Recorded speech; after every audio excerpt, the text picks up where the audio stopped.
এক মহাপ্রলয়ের পূর্বাভাস। ২৮শে ফেব্রুয়ারি ২০২৬। ইতিহাসের পাতায় দিনটি হয়তো এক নতুন যুদ্ধের সূচনা হিসেবে লেখা থাকবে। বিশ্বজুড়ে কোটি কোটি মানুষের হৃদয়ে আজ রক্তক্ষরণ হচ্ছে। যে মানুষটি দীর্ঘ ৩৬ বছর ধরে মুসলিম বিশ্বের সাহসের প্রতীক হয়ে দাঁড়িয়েছিলেন, সেই আয়াতুল্লাহ আলী খামেনি আর নেই।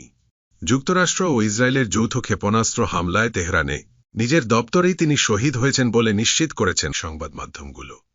শুধু খামেনি নন, তার পরিবারের সদস্য এবং শীর্ষ সামরিক কর্মকর্তারাও এই হামলায় প্রাণ হারিয়েছেন। পুরো ইরান আজ স্তব্ধ। কিন্তু এই ট্র্যাজেডির আড়ালে আসল সত্যটা কি? ইরান কি সত্যিই নিঃশেষ হয়ে গেল? ইরানের শক্তি ও পারমাণবিক সক্ষমতা। ইরান আজ প্রযুক্তিতে অনেক এগিয়ে। তাদের হাতে আছে ফাত্তাহ-2 মতো হাইপারসনিক মিসাইল, যা নিমিষেই ইসরায়েলের নিরাপত্তা বেষ্টনী ভেদ করতে সক্ষম।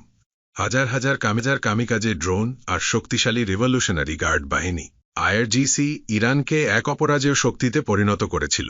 যদিও ইরান দাবি করে তাদের পারমাণবিক কর্মসূচি শান্তিপূর্ণ, কিন্তু গোয়েন্দা তথ্য বলছে তারা পারমাণবিক বোমা তৈরির দোরগোড়ায় ছিল।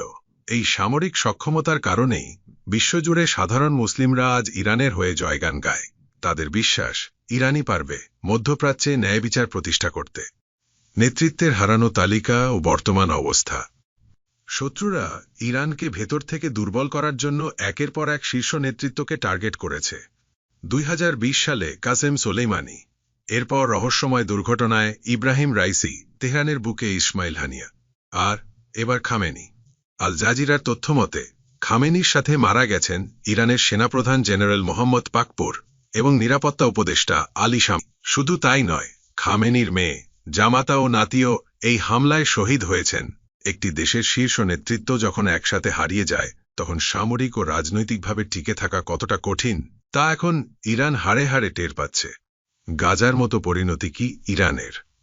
বর্তমানে ইরান পাল্টা জবাব দিতে ইসরায়েল এবং পার্শ্ববর্তী মার্কিন ঘাঁটিগুলোতে শত শত মিসাইল ছুড়ছে। দুবাই, কাতার এবং বাহরাইনের আকাশেও বিস্ফোরণের শব্দ শোনা যাচ্ছে। কিন্তু শক্তির লড়াইয়ে ইসরায়েল ও আমেরিকা কয়েক দশক এগিয়ে। ইসরায়েলের আয়রন ডোম ও অ্যারো সিস্টেম ইরানের অধিকাংশ হামলা ঠেকিয়ে দিচ্ছে। অন্যদিকে ইসরায়েল ও আমেরিকার পিনপয়েন্ট বোমা হামলায় তেহরানের হৃৎপিণ্ড আজ ক্ষতবিক্ষত।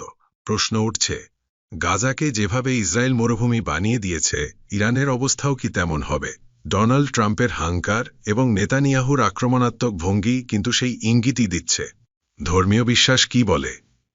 সাধারণ মুসলিমদের মধ্যে একটি প্রবল আবেগ কাজ করে। অনেক ইসলামী স্কলার কোরআন ও হাদিসের আলোকে মনে করেন, একদিন ইরান ও এই অঞ্চলের মুজাহিদরা ইসরায়েলকে মানচিত্র থেকে মুছে দেবে। বিশ্বজুড়ে মানুষ ইরানের জয় চায়, কারণ তারা মজলুমের পক্ষে লড়াই দেখছে। কিন্তু যুদ্ধের ময়দান চলে আধুনিক প্রযুক্তিতে। আবেগ দিয়ে হয়তো মনোবল বাড়ানো যায়, কিন্তু ইসরায়েলও যুক্তরাষ্ট্রের সম্মিলিত পারমাণবিক ও প্রযুক্তিগত শক্তির কাছে ইরান আজ এক অসম লড়াইয়ে লিপ্ত। শেষ পর্যন্ত কি হবে? খামেনির মৃত্যু কি ইরানের পতন আনবে, নাকি এটি এক নতুন বিপ্লবের শুরু? ইরান ইতিমধ্যে অন্তর্বর্তীকালীন কাউন্সিল গঠন করেছে। তবে লড়াইটা এখন আর কেবল আদর্শের নয়, অস্তিত্বের। বাংলাদেশ সহ সারা বিশ্বের মুসলিমরা শান্তিতে এর সমাধান চায়, কিন্তু বাস্তবতা হল ইরানকে এখন এক চরম কঠিন পরীক্ষার মধ্য দিয়ে যেতে হবে। আপনার কি মনে হয়, ইরান কি এই ধাক্কা সামলে আবার জেগে উঠবে? কমেন্টে আপনার মতামত জানান। ভিডিওটি ভালো লাগলে শেয়ার করুন। ধন্যবাদ।